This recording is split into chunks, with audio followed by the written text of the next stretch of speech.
Stride is a threat modeling framework that was developed by Microsoft in the late 1990s and early 2000s as part of their broader security initiative. The acronym stands for 6 categories of security threats: spoofing, tampering, repudiation, information disclosure, denial of service, and elevation of privilege. Microsoft created Stride and Dread during about the same period of time, but they serve different purposes. While Dread helps you assess and score the risk of threats, Stride helps you systematically identify what types of threats might exist in the first place. This was revolutionary because before Stride, threat identification was often ad hoc and inconsistent. Security teams would brainstorm potential attacks, but there was no systematic way to ensure they weren't missing entire categories of threats. The framework gained widespread adoption throughout the 2000s, and now in 2025 remains one of the most popular threat modeling approaches today. It's used by security architects, penetration testers, and development teams across virtually every industry. Major technology companies like Google, Amazon, and countless others have incorporated Stride into their security development processes. The framework's popularity stems from its comprehensive coverage and the fact that it maps well to fundamental security principles. Understanding Stride is crucial for anyone serious about cybersecurity. It appears on numerous certification exams, including the Certified Information Systems Security Professional Exam, CISSP, various SANS certifications, and Microsoft's own security certifications. Beyond certification, Stride provides a systematic way to think about threats that ensures you don't overlook critical attack vectors. When you're designing systems, conducting security reviews, or performing penetration tests, Stride gives you a checklist to work through methodically. Stride works particularly well alongside other frameworks. Many organizations use Stride to identify threats and then apply Dread to assess their risk levels. This combination gives you both comprehensive threat identification and systematic risk assessment. Some teams also use Stride with attack trees or kill chain methodologies to map out how identified threats might be executed in practice. Let's walk through each component of Stride so you understand how to apply this framework effectively. The S stands for spoofing, which involves an attacker pretending to be someone or something they're not.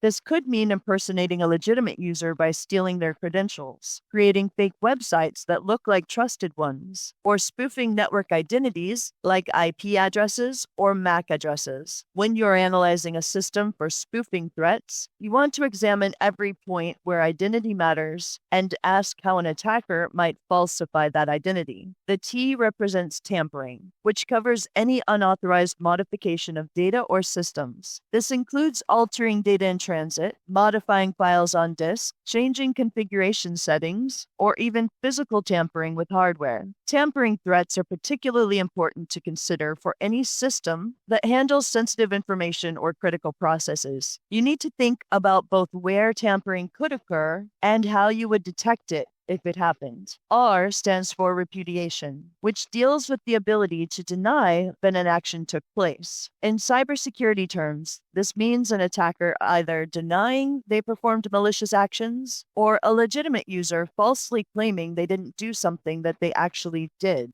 Repudiation threats highlight the importance of proper logging, digital signatures, and audit trails. If you can't prove what happened, you can't hold anyone accountable. Information disclosure, represented by the I, covers any unauthorized access to sensitive information. This could be accessing files you shouldn't have permission to read, intercepting network communications, extracting data from memory dumps, or any other way that confidential information might be exposed. When analyzing information disclosure threats, you need to trace the flow of sensitive data through your entire system and identify every point where it might be vulnerable. The D stands for denial of service, which involves making systems or resources unavailable to legitimate users. This doesn't just mean traditional DDoS attacks that flood servers with traffic. Denial of service can include resource exhaustion attacks, algorithmic complexity attacks that consume excessive CPU cycles, or even physical attacks that disable infrastructure. The key is thinking about all the ways that service availability could be disrupted.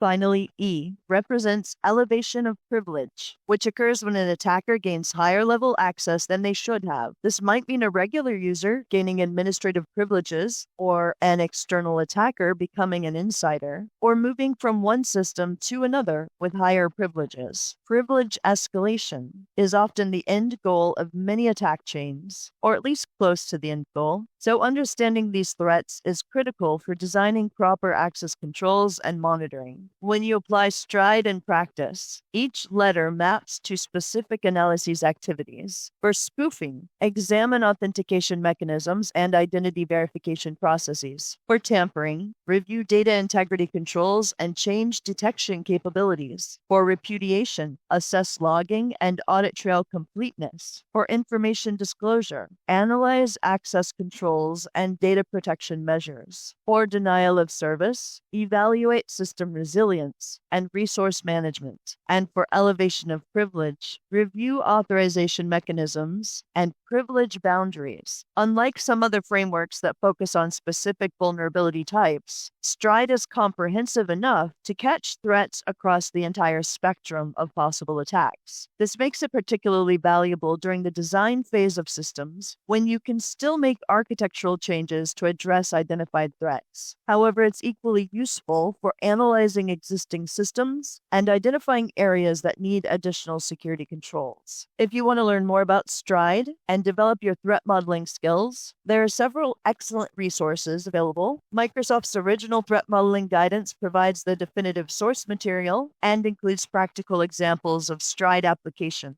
The book Threat Modeling Designing for Security by Adam Shostak offers comprehensive coverage of STRIDE alongside other methodologies and includes real-world case studies. OWASP's threat modeling resources provide community-driven guidance and tools for applying STRIDE in different contexts. For hands-on practice, try using Microsoft's threat modeling tool, which incorporates STRIDE methodology and helps you systematically work through the framework. Many cybersecurity training providers also offer courses specifically focused on threat modeling and STRIDE application, which can provide structured learning and expert guidance. It's always good to layer your knowledge, layer your education, taking multiple courses on various things that are particularly applicable to you to help deepen your understanding, get various perspectives, and become an expert yourself.